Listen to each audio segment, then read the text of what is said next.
Assalamu alaikum wa rahmatullahi ta'ala wa barakatuh. This is a response to the Muslim moms following short. Let's listen. Right now, the narrative is to sexualize girls in order to destroy the natural God gift of femininity. They want them to be men now. You need to make sure that your girls know how to be women. And that doesn't mean they have to be all into princesses. My daughter, she wants to help make dinner. She wants to help wash the dishes. She wants to do certain things like that. So she knows that that is her role when she gets married. For girls, they need to know that. The West. First of all, I don't live in the West and I'm not here to defend the Western ideology because it includes a lot of practices which I totally disagree with, such as homosexuality, transgender, fornication, adultery, alcohol, nudity, my body, my choice, and all the haram stuff. So in this video, I want to shed the light on some issues the Muslim mom mentioned in the previously presented clip of hers. She said something that grabbed my attention. She said that she teaches her daughter how to cook and clean because these are her roles when she grows up. The problem with these Muslim women who live in the West and who benefit from the rights the Western government offers them is that they are unaware of the problems we Muslim women who live in third world countries face in case we decide that, oh, my ultimate role in this life is just to cook and clean, and of course my life, my dignity, my soul, my thoughts, and all my existence are under the mercy of man and the government and the early Islamic interpretations which side with man. Isn't she aware that we don't have social help, and a lot of women who when they divorce or their husbands die, they get compelled to go out and work? And you think that they work in an office with AC? Of course not, because you guys are against women pursuing their education and establishing a career. So she gets obliged to be humiliated by selling stuff like tissues, socks, vegetables, fruit, or she bakes and sells bread in the streets, or she becomes a maid, or she cleans mall and restaurants' toilets. Isn't she aware that a lot of families consist of females only, and the woman is the main provider of those type of families? And even families with maid providers, you will still find women participating in life expenses.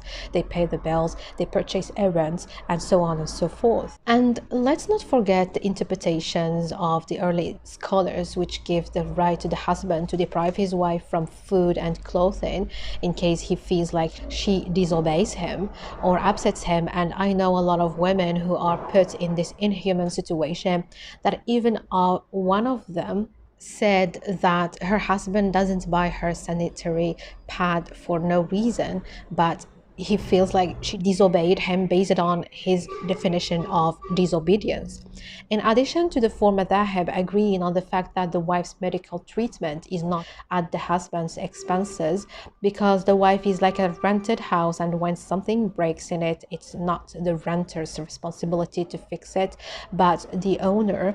And the owner here is her ex-wali, guardian, like her father or brother, or she can use her own money to pay for her medication, which is weird. And by the way, there are plenty of Muslim men who abide by this law, and the woman, after she loses her health, mostly due to the amount of the unpaid labor she does to bring comfort to her husband and facilitate his life so that he'll find time and gain energy to improve himself at work and have a secured future, he simply kicks her out of his house once she can't fulfill any of his sexual, emotional, physical, and psychological needs.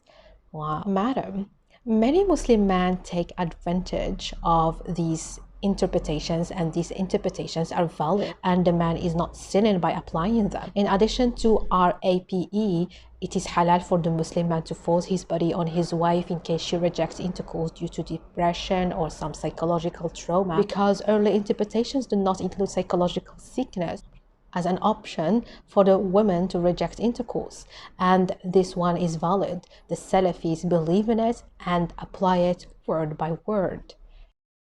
In addition to buying her only 2 dresses per year if he wants to, and al-mut'a, the pleasure money she gets in case her husband divorces her, which is made desirable by early scholars. So if the man wants to give to his ex-wife that money, he can, and if he doesn't want, it's okay, he doesn't sin.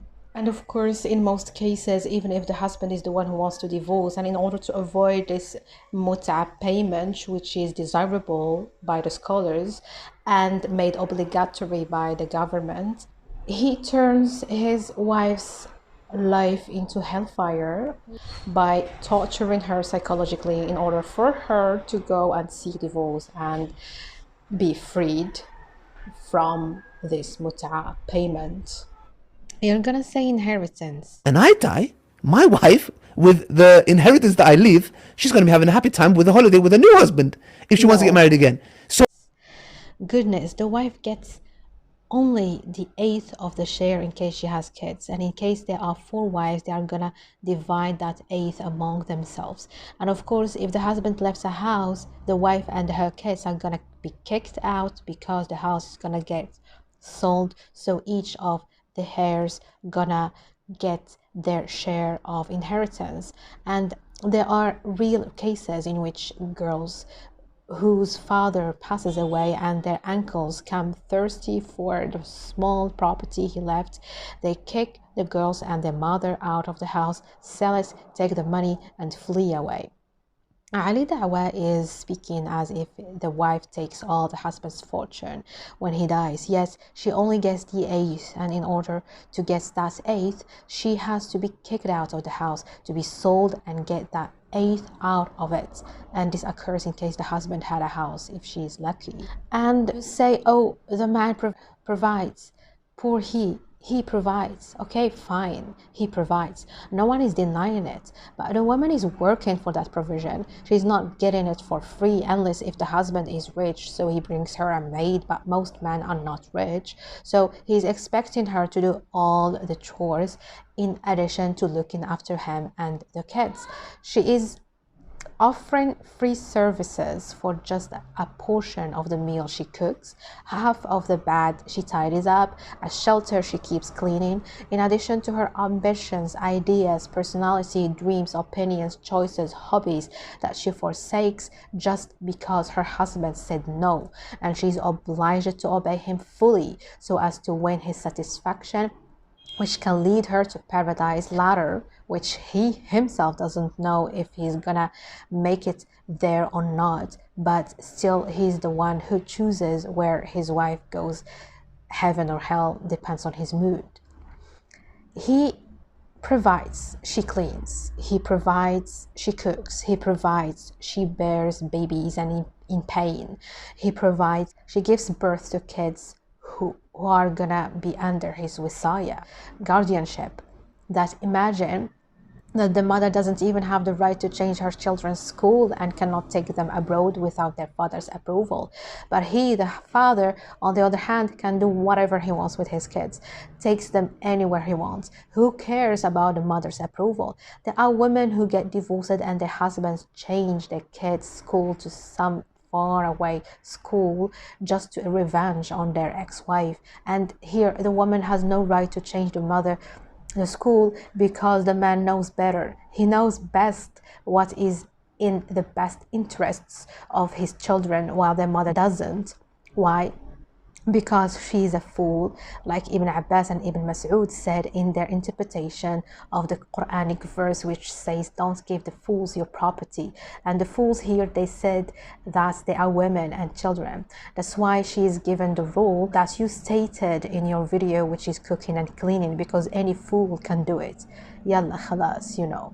The Muslim mom, I really feel sorry for your daughter that she's but born with a female private part, which is not even her choice, to find herself stuck in a role which a bunch of males prescribed for her to facilitate their lives with no compensation, because the man gets paid for his work whereas the woman doesn't. The man has vacations, gets a retirement, secures his future, while the woman does not. And that money gives him the authority to punish his wife in case she disagrees with him through starving her. And this is why male rights activists are filling social media nowadays, making campaigns against women's education because they want the woman to be ignorant and vulnerable so she can accept his failure and accept to live with him under any circumstances, like with his parents and siblings, and to serve them fully by becoming their slave in the morning and a concubine at night. Seriously, who doesn't like to have a maid for free, doing all the housework, and her payment is some of the food she cooks for me, and when she gets sick, this is not my responsibility, I'm sorry. Go to your parents' house. Actually, I have a daughter and I teach her how to be a human being because things don't work like that. Like, oh, you have a female private part, go to the kitchen. You have a male private part, lie on the couch, play video games, travel all around the world, study, work, become a pilot, a doctor, an engineer, a chef, make as many friendships as you want. And don't worry, when you come home, your meal, you'll find your meal is ready and your clothes tidied up and everything well organized. Don't bother yourself. As long as you have that male private part between your legs, you are free to go. We cook because we are not cows or goats to eat plants. So we cook because this is the only means how we can eat to survive. And we clean because we are not swine. As human beings, we cling to cleanliness. Cooking and cleaning are human tasks which don't necessitate a specific gender to do them. The Prophet, peace be upon him, said, whoever has a daughter and he does not bury her alive, nor humiliate her, nor prefer his sons over her, he will enter paradise due to her.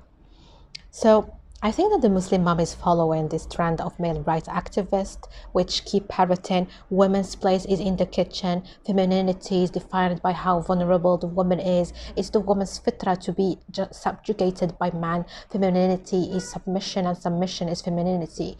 If the woman studies, she'll get empowered, and if she gets empowered, she'll become a man.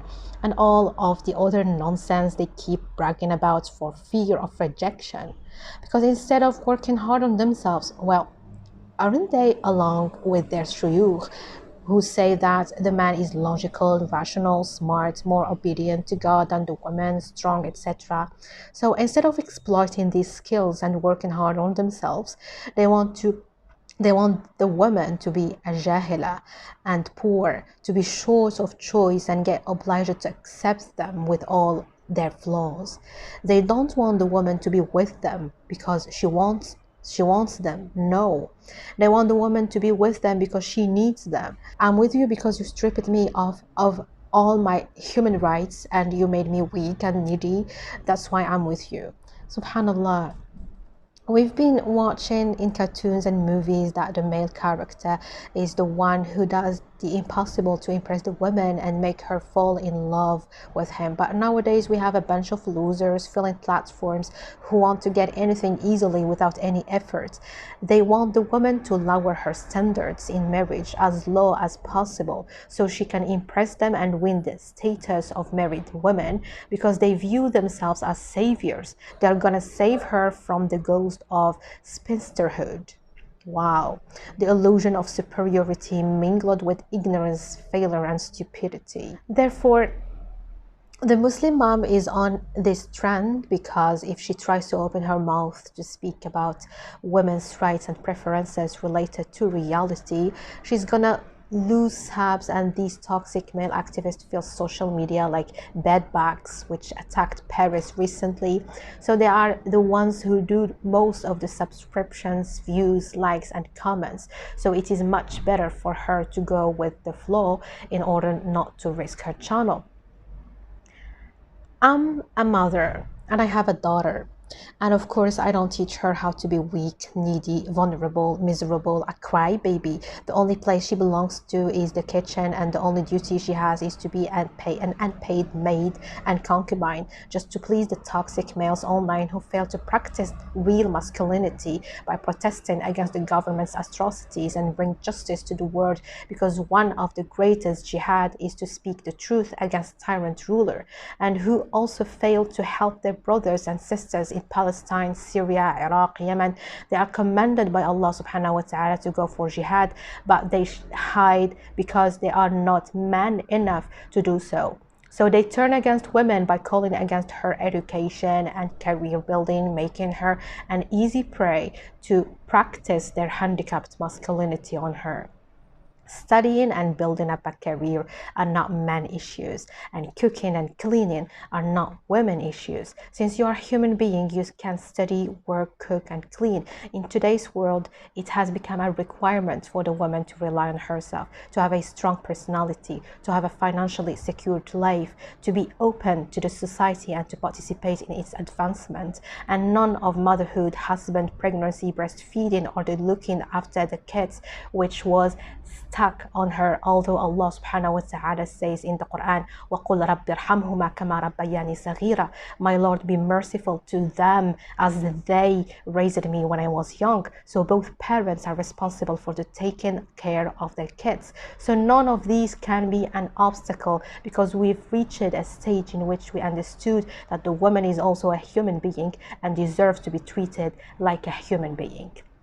And I am not here calling out against early Islamic interpretations or claiming that all men are evil. No, but I'm just saying, since we have such interpretations which side with man and put the woman's health and life in danger, and since not all men are good, and since most Muslim women live in nations which don't offer social help, then the woman's role is not limited to the kitchen, but her role is to protect herself by being invulnerable. So when she gets married, she'll stay with her husband because she wants him, not because she needs him. So she will be relieved psychologically, and that would help her raise up mentally and psychologically healthy children who'd lead their community to success, instead of filling groups on social media insulting the woman and plotting against her well-being, while our masajid, war zones, and scientific inventions are empty. Tie it, then trust in Allah. Be realistic. Wassalamu alaikum wa rahmatullahi ta'ala wa barakatuh.